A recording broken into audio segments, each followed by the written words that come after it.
Ask anyone who has worked in and around college athletics for anything over 30 seconds. They've always claimed, college athletics that is, to be about the amateur athlete, but that fraud's been stripped bare far too many times. Players want to be paid for all those hits and hoops, and the NCAA has been fighting it tooth and nail. But now, the NCAA has lost in court, at least a little. And will they have to shell out tens of millions of dollars to the athletes eventually? Look past the headline. Dig into the facts on this and more. Let's welcome the man who invented the concept of commenting on and covering sports business, the sports professor, Rick Horrow. All right, Professor, let's get into this now. The Ninth Circuit Court of Appeals upheld a judge's decision, NCAA amateurism, violate antitrust laws, but struck down an injunction that would have compelled schools to pay the athletes cash. Wait, right back at the beginning again? Where do we go from here? No, we're a long way away from the beginning. The Power Five conferences, those big guys who are part of the playoff system, understand that horse has left the barn, if that's the metaphor you're supposed to use. And the bottom line is it's no longer whether these guys are going to get paid, but how much.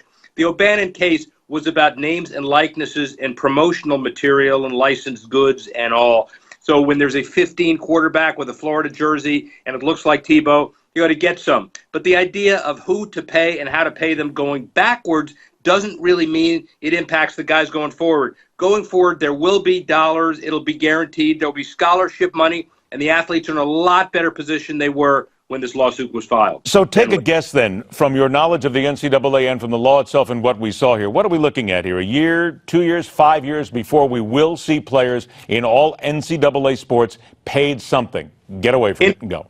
I was ready to hop on the answer until you changed the question.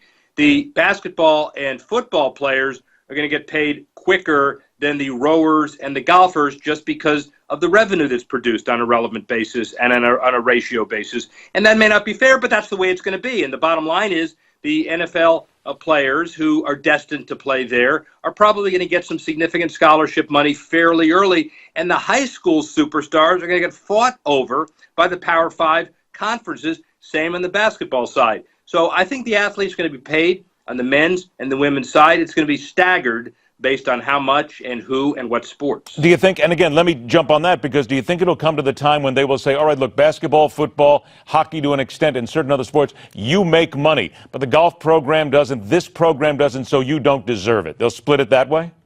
Well, the bigger issue is whether there's going to be enough budget money for these programs to survive. Title IX has kept the women's sports afloat. Why? Because they had to do it.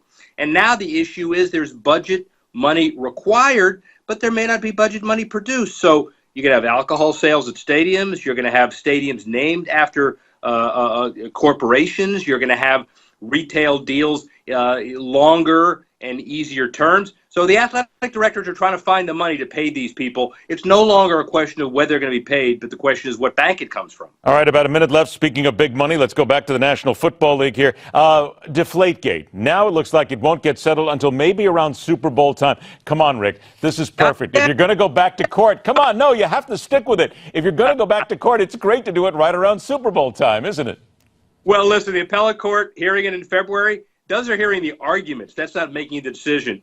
I don't think we're going to have a settlement on this stuff, frankly. I think we're going to let it end the way it should end in a court because, frankly, they had their chance at a settlement already. And I think the NFL thinks they've got a winning appeal, but 4 months from now, we're not talking about Deflategate, not least the frequency with which we talked about it last year. I will agree with you on that. 30 seconds left. The German Football League president has called on FIFA President Sepp Blatter to resign immediately. Do you see him leaving any time before he makes the call himself?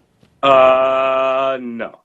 And because he thinks he's in power, the process still defends him. There's probably not going to be an inquiry that reaches his level that quickly, but the Swiss government started a criminal investigation, so this ain't over.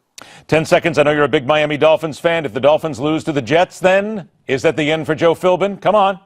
It is a long bye week for Joe Philbin. I can't guarantee his departure. You know why? Because the Dolphins are going to beat the Jets. Really? Okay. I'm glad we have that down on tape right now because we're going to make sure to play this for you next week. Look, you've got people here at the studio hoping that you are right. So does Joe Philbin, his wife, and everybody else. But the realtor is still looking, as a matter of fact. Dolphins bye. Dolphins bye.